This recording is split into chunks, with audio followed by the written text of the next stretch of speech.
now that Jen is gone, Melanie's your best friend. Like, Jen, you just said that to her yesterday. Kenzie, most definitely, she getting that chin check she need up in this bitch. Welcome back in, everyone. This is Black Girls Talking TV, where we bring the group chat to life and discuss all your favorite TV shows. Today is all about Love Island USA, season 8, episode 29. We are discussing this low vote. It was interesting. The vote was interesting. Excuse my voice. Y'all know I'm out the country being a hot girl. It's a hot girl summer for me. And so the voice is a little raspy. Okay, and we're a little tired in the eyes, but we're here. Okay, I am Victoria. I am one of your hosts, and I'm a psychologist. And I'm Kamaria. I'm an attorney and a pop culture writer. And before we get into this episode, make sure you like, make sure you subscribe, make sure you hit that notification bell, and hype us up, and be in the comments. Let us know what you think about this vote, because the vote, I didn't expect Casey and them to be up there, but I was like, the Crusaders, the KC Crusaders, they made it a mission. Like, they really did. I was actually okay with it, though. I think since he's apologized, he's lightened in my heart. Mm-hmm. For sure. Apologies, I think movie wonders. night, I think his stock went up for the people who were more so on the Anaya side of it all. Went up after movie night, him seeing himself, him apologizing. And then also too, like Zach and Kata, they needed that little gut. They needed that gut check. You know what I'm saying? So I was not mad at it whatsoever. At the end of the day, I'm rooting for everybody black, and so all I could say was there's strength in numbers. That's what I said when I saw that vote. I said it, and this is why we always need to show up to the polls, baby, because that was a reflection, I think, of the black votes for sure. No fact. But also, I'm like, who's the third black person? I was like, Trinity, Anaya, Casey. Who's the fourth couple? Melanie and Sincere. Oh yeah, I be forgetting about, because they don't be claiming. Okay, they don't be claiming. Okay, so I be forgetting a little bit, but whatever. But also, like people in. Yeah, but also too, based on at least our comment section, we see that, like, I had said that I felt like Sincere was a bigger villain than Casey, like for the last 2 episodes or whatever. And a lot of people in the comments have been saying, like, Zach is the biggest villain, like point blank, period, like over all of them. And so I think some of this vote also reflected that too. I think Zach being the biggest, I said a couple episodes back that I think he's like the most undercover villain, right? Yeah. But I do think that whether you see him as the biggest villain hinges on, like, what facts do you believe? Like, a lot of people don't believe he actually likes Kata, and that makes him like a huge, like, oh, you're just really playing in this girl's face. But I'm not sure I'm sold on that per se. I'm not one who says, like, you gotta have like everything picture perfect before I believe it, but I like to have a little bit of tangible evidence, a little bit. And I know people are probably like, what? People are gonna be in the comments like, this is the tangible evidence. But I just don't. I think he's up there. He's up there with Corbin. He's up there with all of them. And I will say this, on the Sincere and Casey, which one was the bigger villain? I will say that my judgment of Casey was based on a non-apology, fuck that shit type of attitude. Like, if he kept that going, I would still be ranking him higher. Like, things adjust as you do proper behavior. And so he's back in not back, but he's in a better level for me overall. But let's get on this vote, because, the KC thing was surprising, but also, like, I didn't like they left all 3 of them on the bottom a little bit, because I wanted to see a little. I want to see something, Yeah, I did too. I was kind of like, unfair. Hated that. I wanted Kenzie down there. But at the end of the day, it also gave her that gut check. And I said in the last episode, she was basically would have been the next booted if she got one more heart, them little broken heart things. I was like, this is now your second gut check, sis. Like, we're not feeling you. Neither are your fellow Islanders. So yeah, I did hate that, because they won the challenge, that they were automatically safe. And I was thinking too, like, if it wasn't one of those 3 to win, like, how would it have been determined? But maybe the couple who won, if it wasn't somebody in the bottom, they would have been able to choose one couple to save. And so on that note, I wish it was somebody else, and they I feel like they probably still would have saved Zach and Kata though, but yeah, no facts. yeah, I mean, yeah. this is cool for me. I don't care. Like Zach and Kata can make it to the end. They're not winning. I like Kata, so I don't mind Zach and Kata making it to the end just for her sake, right? But they're not winning. There's no world where they're winning. So I think this was the proper chin check. If they make it to finale night, it's okay because he got that chin check. He ain't that big crying. Okay, and not that I want to see people sad, but some people that brings me back to he don't like that girl. I said that a couple episodes ago, probably like 3, 4. You remember? It might have been like 3, 4 episodes. I mean, I said he don't like her, and the way he over there reacting, I go back to what I said in the very beginning. I feel like his brother sat him down and said, "Look, this is a game." Because Charlie saw how his peers was getting all these deals and stuff, and Charlie's not necessarily one of the ones. He ain't like a top dog from his season, and so I feel like he sat his brother down and said, "Look, there's just some strategy you got to go about this." Now, do I feel like it's maybe he like hit a little bit, but I think the game is what's top of mind for Zach. I mean, for sure. I definitely think the game is top of mind for Zach. And I think that's why he's taking this so hard, to be honest. I think he's like, I've been maneuvering. I've been playing this game and I've been what? I'm not on top. I think he feels defeated in that way. And it's very unlikely, I feel like, that if you're in the bottom, has this ever happened? I don't know if it's happened before, but if you're in the bottom at this vote, like a week out, like we're literally a week out, has any of the bottom couples have they ever won? You know what I mean? Gone on to win. And that's why, I think he just recognizes, damn, the shit's over for me. I was maneuvering, doing all this stuff, and they still don't fuck with me, you know? So I think that was just an ego check for him. Yeah, I don't think anybody really comes in looking for love or saying like, oh, I'm going to find the love of my life. Like, I feel like at this point in what Love Island has just become and the opportunities that come after it, that everybody has that in their mind. But I just feel like Zach, because he has a personal connection to Love Island through his brother, that he just came in with the prize on his mind. He got what he felt was maybe like the hottest girl, stuck on her, talked about exploring and things like that. So he had them little sound bites to go off. And he thought potentially that would put him in favor with the public. And now he's seeing, oh, wait, no, because we see in the preview that he says, like, I think it's because of me. Maybe they feel like I'm not good enough for you.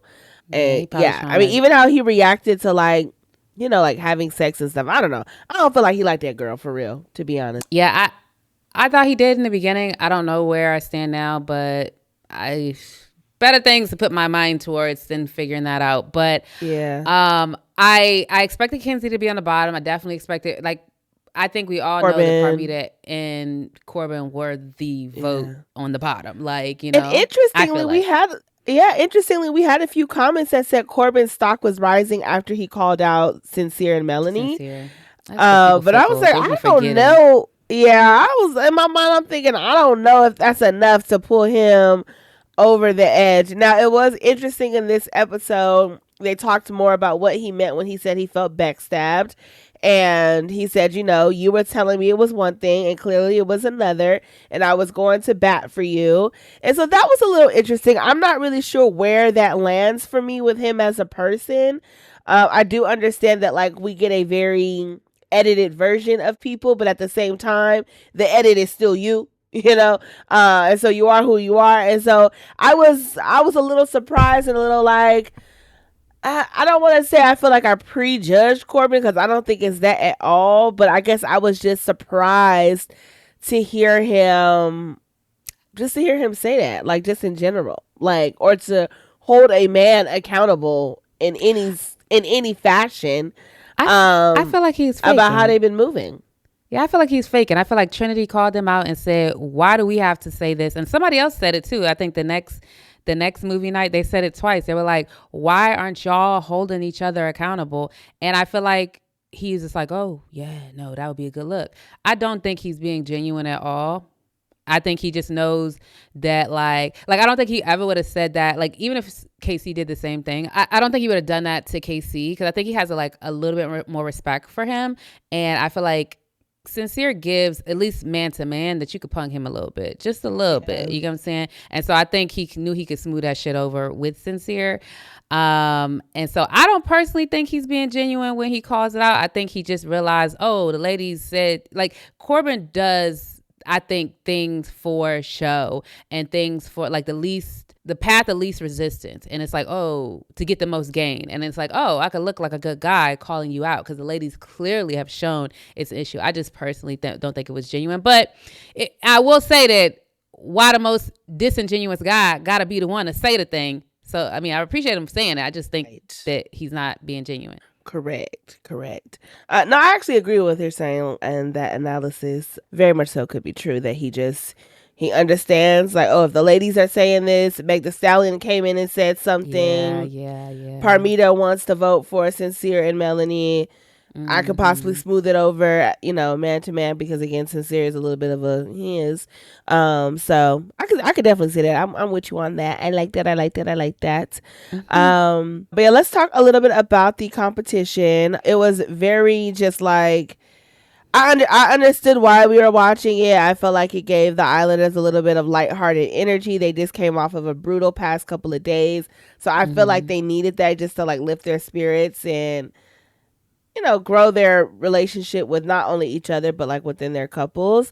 But I definitely was like, hoochale, I don't want to see not another cracked voice on my screen. Right. I don't want to see another twirl on my screen.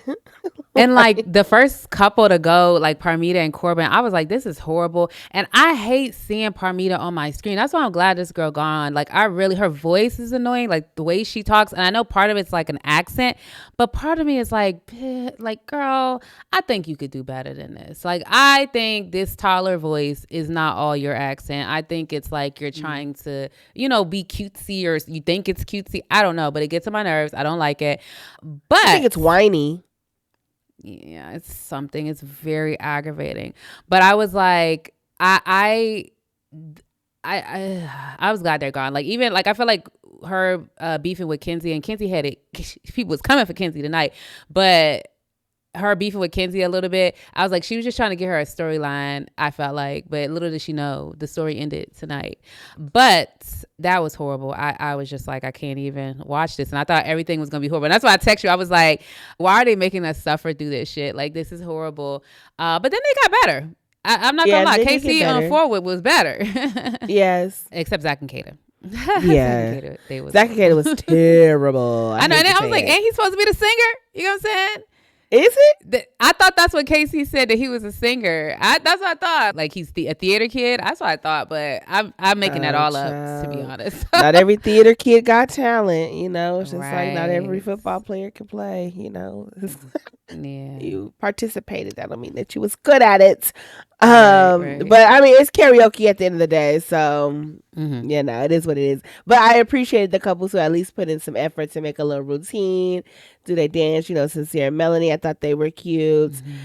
Casey and TT, I was like, okay, they ate that up kind of, And I ain't gonna lie, Kenzie and Dylan, they did well, and I expected that because Mackenzie is a dancer, and so if she did anything less, it would have been like, girl, what the fuck? So yeah, and she actually sounded good. Like when Trinity was like, "Girl, you a singer!" Like. Sister Act 2, you supposed to be a singer, girl. But she sounded good. And I thought they did the best. I did think they did the best. So even Trinity and Bryce did good. His little Chris Brown want to be moves. I was like, but I was like, Bryce can't be serious worth shit. I'm like, not you can't sing the lyrics because you laughing. Come on. I was like, but he is fun. But let's get into the only real kind of stuff that was going on this episode was centering Kenzie. She had a conversation with Melanie. I was glad Melanie checked that ass. Like, but you weren't really being a friend to me. I felt like I was being a friend to you, but you weren't being a friend to me. And she's like, period. That's fine. Handled it perfectly. I was like, yes, we not, like you say, baby and Kenzie over here. Yeah, no, I was proud of Melanie. I said, here goes Melanie, her stock again, just rising and rising and rising. She is a rising star because she said it so calmly and so clearly, like, you keep calling us besties, you're not giving bestie behavior. And I'm like, girl, you don't even know the half, because they did not show, you talking. They didn't show Kenzie talking shit with Jen about you. Mm-hmm. They didn't show Kenzie talking shit with Jen and Soul. And I'm glad she brought up, no, you was buddy with Soul, because you had your own ulterior motives when it came to that little season and time of things, because you wanted to make sure that you got to Corbin and I did not. Yeah. So I was glad Melanie called that out, because I'm like, yeah, we not, Kenzie, you think this little soft little the little rub thing she be doing. Oh my God, my baby, I'm so sorry. I did not make to make you feel that way, girl. That ain't shit, baby. How you treat people matters. You don't get to just bat your eyelashes and stare people in the eyes with your crystal blue eyes and think you're gonna get your way. It's not happening. Kenzie, most definitely, she getting that chin check she need up in this bitch. Hopefully she actually learning from it.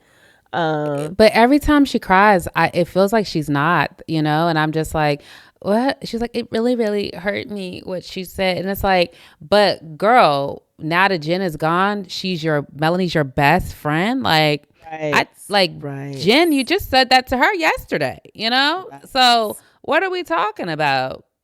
Yeah. Not to mention too, it's like, it is the truth. You were just exploring Gal, and you said literally the next day after Dylan said he was hurt, you said the next morning you still liked Gal. So it's like, girl, like, you acting like people need to come up to you and ask you about how you're feeling. We can see how you're moving. The question was based on how you're moving, like, point blank period. So what do you expect? And you was giving sincere vibes in the video. So yeah, we don't know what the hell what you're thinking. Just like Sincere was telling the boys, X, Y, and Z, and it was clearly another thing. What you telling me in the dressing room clearly ain't it, because you over here making everybody feel like they number one in your heart. So Kenzie, I was like, girl, cut the shit. Yeah. No notes. The only thing I think left really that was in the episode was like Sincere Melanie, like, oh yeah, Bryce and Trinity fucking now. Yeah. I was like, ooh, okay. They made that a very quick segment. Yeah. I guess it didn't become a group conversation, which I actually kind of like. I'm like, I think keep their shit to themselves, and do they do. Girl, I thought you was about to play Bryce and be like, I guess it might have been a quick segment or something like that, because they made it a quick little whatever. Anywho, Melanie she said it was good. She did say it was good. Melanie and Sincere, they had their conversation about whether they were toxic. Sincere, I'm like, he just be saying stuff like that don't make sense. We ain't toxic. We do toxic shit. Like, yeah, it's like, he said it twice too. Like, he said it once in the bathroom with the guys, but then when he was talking to Melanie, he was like, we're not toxic. Do toxic things happen?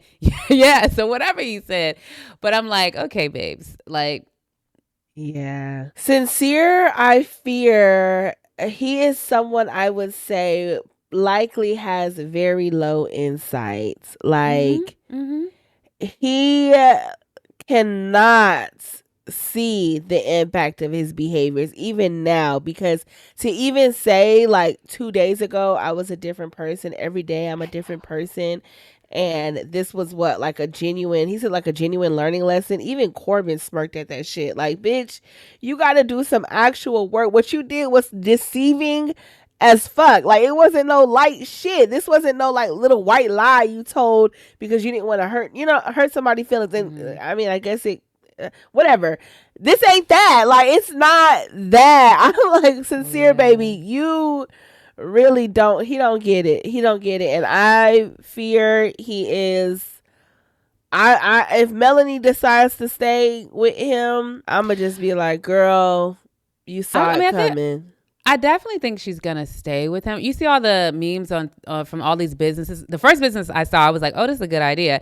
But it was like a rose water business, and it did a shot of her spraying the rose water on her face, and they were like, Melanie, we'll give you all the rose water you need for a lifetime if you leave Sincere. And so now that's like a trend. Like, all these businesses are saying, like, you get free nail sets if you leave him, blah, blah, blah, blah, blah, right? And so I'm like, on the outside, she's gonna come back to this, right? But this America vote, like, every time it's surprising her. You saw her tonight, like, like, because we didn't really talk about that piece of the vote. Like, like, she was surprised. I think that affirms her feelings about the relationship. So I definitely think she's gonna stay. I think they're gonna end up in the final if America doesn't vote them off or whatever. I think they're gonna end up in there, and they're just not gonna win. But I think that she's gonna stay. We'll see what she does after. I think people really like Melanie though, and that's what that is. And I wish sometimes the ladies understood, like, it's not even about the connection; it's about you. For real. I mean, well, like the KC thing is about KC, so it's really about the person that the public likes. So it's not always. We can officially say it's not always about the lady, but yeah. I don't know. I guess it is kind of hard to know what it is about, because it's like Zach and Kata. Kata's not gonna know, like, it's because of Zach that y'all are in the bottom, right? Like, it's gonna be hard to know. And I also think that, like, I think the beginning of the season, Kata started off stronger for a lot of people, and she herself is sliding just a bit in terms of like the hearts and the minds of the people. But I think people still fuck with her, but they do not fuck with Zach. And I don't think that when she comes out, she's gonna see a clear picture like, oh, they fuck with me, they just don't fuck with Zach, unless she goes and gets that, like, you know, scrolls back, you know, a couple weeks, you know, when the love for her was really strong. But I'm sure they have people who like update them and was like, this is like, if I ever went on the show, my sister better be like, oh, week 1, this is how the people was feeling. Okay, week 2, this is how they was feeling. Then it changed. Then you went back up, because Melanie, she definitely, like, somebody got to debrief week by week for her ass. No, literally. But one last thing before we get off that I want to touch on that you said about Sincere. I agree with that. When you say he doesn't have the insight, like, I do think there's some capacity issues there. And I'm not trying to say nothing about the man, but I think there's some capacity issues there, because even when he talks and he sounds like he's doing better, all he's doing is parroting what other people say. And I'm like, he's not, it never feels like he's reached into his soul and found some real, like, insight about how to move differently or why this is wrong. And it's just like, I do fear for Melanie, but again, we all make our own beds and we have to lie in them. So, you know, it is what it is. But he has to get, I think he needs to get comfortable with being the bad guy because of his own, not only his own transgressions, but just like being the bad guy, so he's not being a people pleaser. Because it's like I said, like that dictionary of lines that he got, he thinks like it's landing somewhere, and it's like this. I mean, clearly it's landed a little bit because Melanie eats it up sometimes, but it's like, it's not, it don't have no substance to it. Like, you're just talking, like literally just talking. And I don't think he takes a second to actually process what is happening in real time. It's like he's somewhere else. And it's like, I'm dictionary sincere. I'm going to just say what I need to say. Yeah. And then I'll come back. I don't know when he comes back, to be quite honest. Like, because even that people pleaser shit was a little bit pulling from the dictionary. He didn't say, I heard somebody say this shit, but maybe he does have people pleaser issues. But it's just one of the many. I think it's people pleasing. I think it's not being comfortable being the bad guy when you've actually done something wrong. And it's also, I don't want to be the bad guy, so I'm just gonna say what I feel needs to be said. Like, it's both sides of it. It's like, so he has no room or capacity. Yes, no room, no capacity to take accountability. No, like, emotional intelligence. I know Amora said, "Oh my God, you're so emotional intelligent." It's not there. It's not there. Like, he does not have empathy. There's not enough empathy for him to understand that when you do certain things, it's going to hurt another person. And now even him saying, like, I understand that now, just telling the full truth is the best thing. I know that this is not the first time you've run into a situation like this, because in one of them tell the truth challenges, you said you was the one that be talking to other women while you're in a relationship. So I know this is not new to you. This is not your first experience on just doing shit to do it, you know? So I feel like also it's, and I forgot about that, and I actually was like, all the signs, like, even outside of Melanie's experience with her, that's a sign about his past. That's a sign. And it's like, I think sometimes as women, we can get caught up in the fact that we think that, like, oh, I'm special. He's going to change because he loves me so much or whatever. Or that this love, this magical love that I feel, and I know he feels it too, it's going to change him. And it's like, nothing changes him except his own character, you know? And like you said, I don't know if you said this or not. I think I just heard you say this, but empathy, that's something he lacks too, because it's like, ain't no way you could keep doing this for this girl, to this girl, if you actually was empathizing with her experience, you know? But he done flipped that hair. He think magically he a new person now. But it is what it is. Fatigued. Look, like I said, fatigued on this shit. But anything else on this episode, or are you ready to go out into your day and do your vacation? I have a massage booked. I'm gonna go get that now. Okay. Make sure you hit that subscribe button, that notification bell. Drop your thoughts in the comments.